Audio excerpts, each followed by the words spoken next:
Dieu te parle au travers de ce verset. Que ton cœur n'envie point le pécheur, mais qu'il ait toujours la crainte de l'Éternel, car il est un avenir et ton espérance ne sera pas anéantie. Proverbe 23, le verset 17 à 18. Je viens t'encourager en ce jour bien-aimé avec ce magnifique verset qui nous invite tous à ne pas envier le méchant, à ne pas envier le pécheur, à ne pas envier des personnes qui ont des vies qui ne sont pas de Dieu. Bien-aimé, de ne pas envier celui-là qui n'est pas conforme à Dieu, celui-là qui ne marche pas selon les Écritures, celui-là qui ne vit pas selon la volonté de Dieu. Aujourd'hui, nous voyons beaucoup d'enfants de Dieu. Ils envient des stars, ils envient des influenceurs, ils envient des francs-maçons, des rosicruciens. Il y a des chrétiens qui ont l'habilité d'envier des kamites, des marabouts, des gens qui font le vaudou.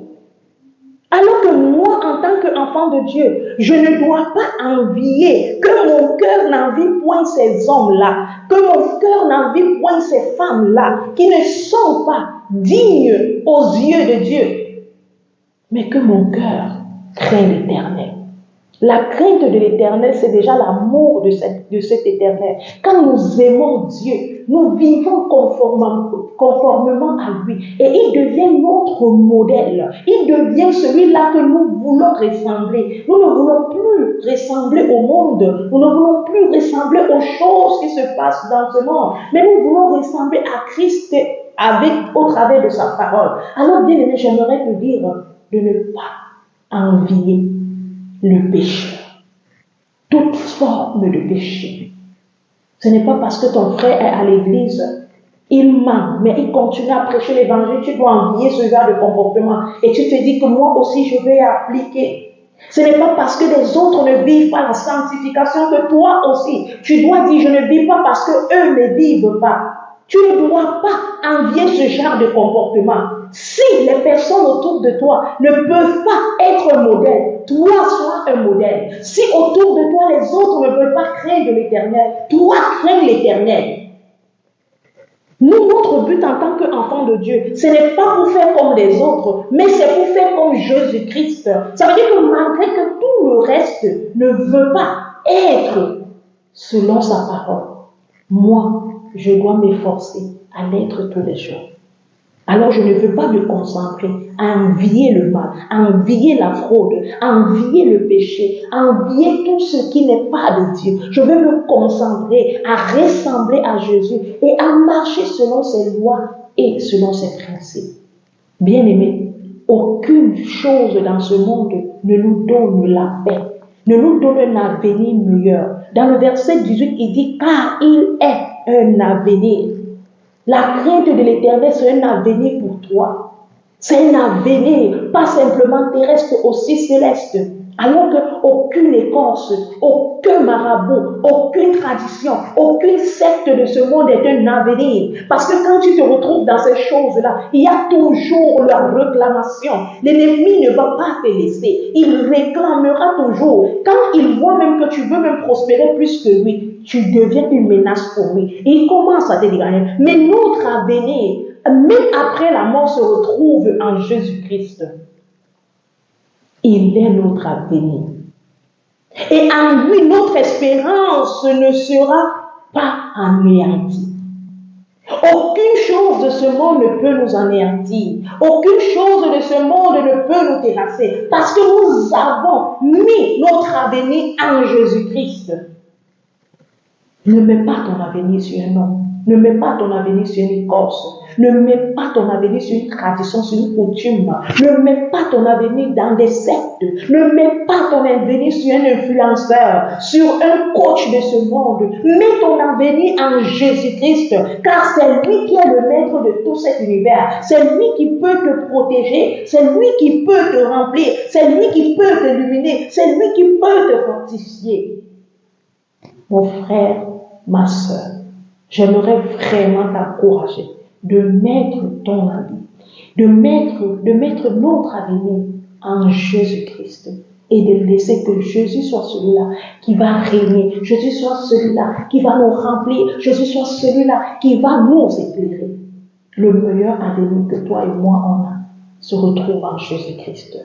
Alors, enlevons ou prions, Seigneur, enlève en nous l'esprit d'envie. Si tu enviais quelqu'un, dis Seigneur, aide-moi de ne plus envier quelqu'un, de ne plus envier le pécheur, de ne plus envier quelqu'un qui fait des choses qui ne sont pas de toi. Seigneur, aide-moi à ne pas envier ce genre de choses, mais aide-moi que mon cœur soit rempli de ta crainte, que mon cœur soit rempli de ta crainte, que je craigne ta présence, que je craigne ta parole, que je craigne, Seigneur, toute chose qui est de toi.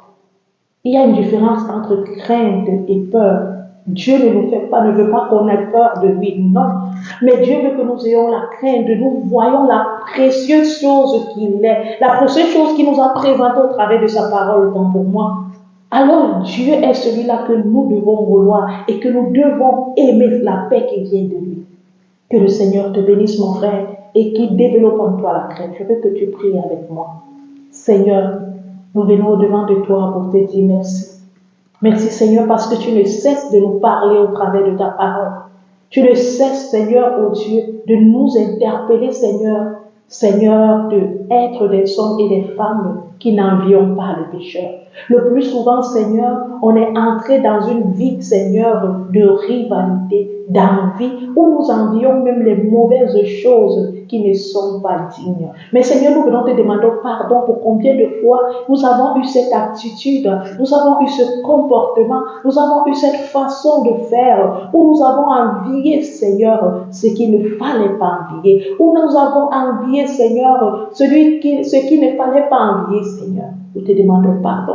Pardonne-nous, Seigneur. Oh Dieu, nous te recommandons ce moment. Aide-nous, Seigneur, à nous séparer des envies et aide-nous à développer en nous ta crainte, la crainte de ta parole, la crainte de ta présence, la crainte, Seigneur, de notre relation avec toi. Seigneur, que nous marchons dans la crainte, nous parlons dans la crainte, nous écoutons dans la crainte pour que tu sois glorifié. Seigneur, nous ne voulons pas être des hommes et des femmes qui mettons leur avenir sur un homme, qui mettons leur avenir sur des choses de ce monde. Nous voulons mettre notre avenir en toi, parce que tu es notre espérance. Aide-nous, Seigneur, s'il te plaît. Aide-nous, Seigneur, s'il te plaît, pour que tu sois celui-là qui est le roc de notre vie. Merci, Seigneur, pour ma vie. Merci pour la vie de mon frère, de ma soeur qui partage ce moment. Seigneur, touche chacun selon la situation et le cri de sa voix. Que ton nom seul soit glorifié. Au nom de Jésus. Amen. Bien-aimé, que le Seigneur te bénisse. Merci d'avoir écouté ce verset. Je t'invite à aimer, à partager ceci avec quelqu'un autour de toi. Retrouvons-nous demain pour un autre verset. Et je t'invite, si tu aimerais que je lise un verset qui tu aimes bien, merci de me le laisser en commentaire. Et pour plus d'informations, nos contacts sont à la fin de la vidéo. Je t'invite à nous contacter si tu as des questions en français. Que tu te bénisses, bonne journée ou bonne soirée, ça dépend de l'heure que tu vas m'écouter. Je suis la sœur Merveille Simba. Ciao.